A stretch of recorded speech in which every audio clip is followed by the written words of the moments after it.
We have with us Ms. Leena Manimekalai, who's done a movie called The Dead Sea. Now, she's been a delegate over here for the last couple of years, I think about 5 to 6 maybe. Yes. And then eventually she decided to make a movie. She's got some scripts on the way, plans are there for the future.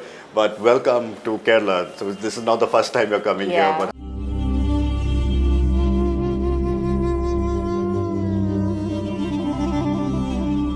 how do you like the reaction from year to year that's happening to the film festival?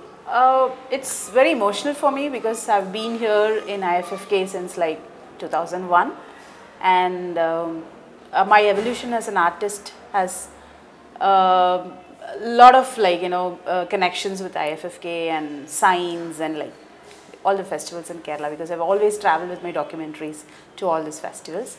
So to come back to IFFK with the film, it's like exciting. Yeah. Yes. What has been the story of or the actual plot of the documentaries? If you could tell us more about that. This is not a documentary. No, not is this a one. feature The ones fiction. that you've done previously. That's many. Like I have done almost 10 films. Wow. And one of the film got the John Abraham National Award here. So I've always traveled to Kerala with my films. Once I finish it, I will go to Palakkad, Thrissur, Cochin. You screen it everywhere. Yeah, Trivandrum. Like I used to have road shows of films. So I evolved with the feedback from viewers from Kerala. And I've been to IFFK as delegate. I've been to the video edition of IFFK with my film. So Kerala is my home.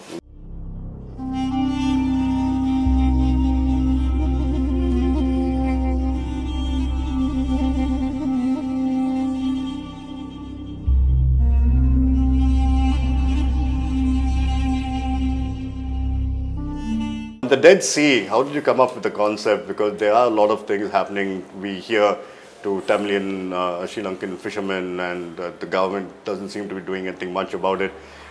Stories are coming out now about the atrocities and so on and so forth. So how did this whole plot come into the picture? See, as a Tamil, we are emotionally attached to what's happening for the past 3 decades in Tamil areas of Sri Lanka. So ethnic crisis is on for many, many years. Correct. And we've been witnessing innocent Tamils being killed in the name of genocide, and and that too in 2009, it was at its peak. Yeah, it and escalated. many thousands of people were killed, and Indian government was collaborating, and Sri Lankan government's racism was like in the forefront, and adding to this, like the Indian Tamil fishermen who live in border shores between India and Sri Lanka. Yeah. They're actually Indians, but they're always seen as Tamils. Correct. And Sri Lankan Navy, as an extension of genocide they do in mainland Sri Lanka with the Tamil civil spaces. Correct. They kill Indian Tamil fishermen who venture into the sea. Correct. So this film highlights the Indian Tamil fisherman issue. And the fishermen from Dhanushkodi have acted in the film, and Rameshwaram Mandapam camp refugees also play refugees in the film. So it's actually a people participatory work. It's not an author cinema. Right. So we involved Rameshwaram public and refugees and the Dhanushkodi traditional fishermen to play their own characters in the real life. And that's how the film was.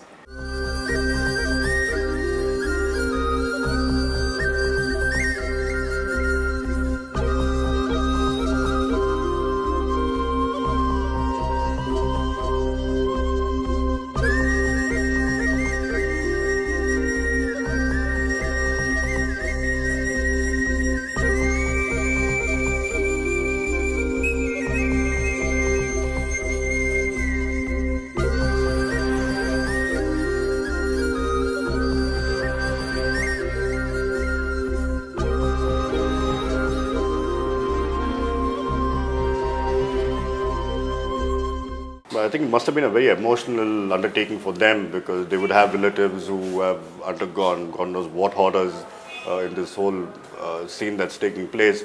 So could you tell us more about that?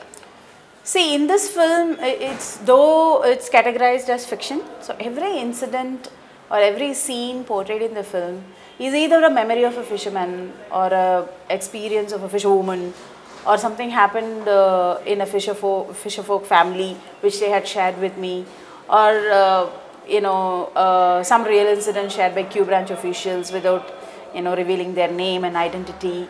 and the experiences shared by refugees who have reached Rameshwaram, how they reached and their travel, and how they lost people who traveled with them. So, I mean, everything, and few incidents which came in the newspapers. So, it's all like the real incidents which happened or which have been, registered in the media. That's how the script was written. So, though it's feature fiction, but every incident in the film is a true. It's real, as real, what really happened.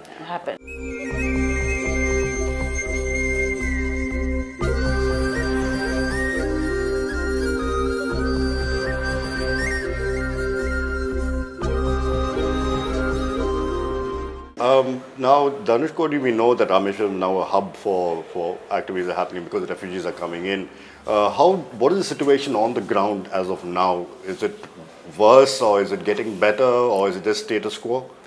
The government say the war is over, but the war is not over because the Tamil civil spaces are still occupied by army. Right. So only when army withdrew from the civil spaces where Tamils live, then you would say there is peace and there is no war. Correct. Till then I won't say the war is over. And till now Tamilians are suffering, like they already lost like almost most of their family members and the friends, and like in the last 3 decades they've lost so many lives. Correct. And for them to recuperate to normalcy, and like sending their children to school, and even to live a life without the noise of shelling and bombing, itself is like a huge thing for them now. They have seen everything in the past 3 decades, so much of loss, violence and suffering and pain they have gone through, but have they returned to normalcy? That's a big question. Right. And are they treated equally with Sinhalese living there? Right. Or are they being given the equal opportunities what the main population of Sri Lanka enjoy? So these are the questions like before us. And Sri Lankan government being proved as a racist government, I won't see any improvement or change in their outlook or attitude. I don't see any change. So yeah, the situation has not changed. Maybe the rebellion movement have come to an end. But the question of Edom and the question of Tamils being treated equally is much relevant.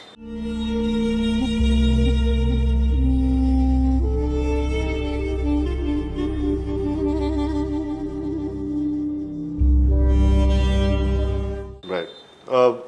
Now, we know for a fact that the government in Sri Lanka is proved to be racist, no doubt about it. What about the Sinhalese people?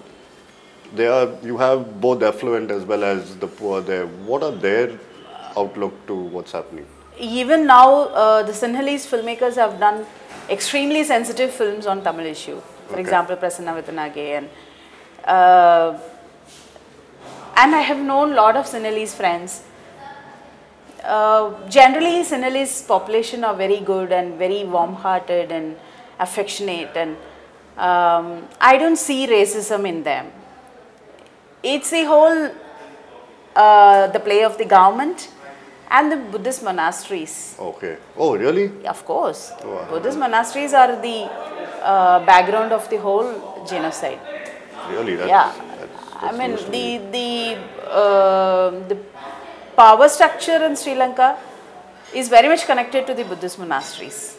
Okay. And I've also, symbolically have portrayed in my film that Buddhism has gone from here. Absolutely. And very true. It's believed to be like Manimekalai, my name. The Buddhist is the name of a first woman Buddhist monk. Okay. Who went to Sri Lanka with Akshay Patra and serving poor and to spread Buddhism. So Buddhism went from here.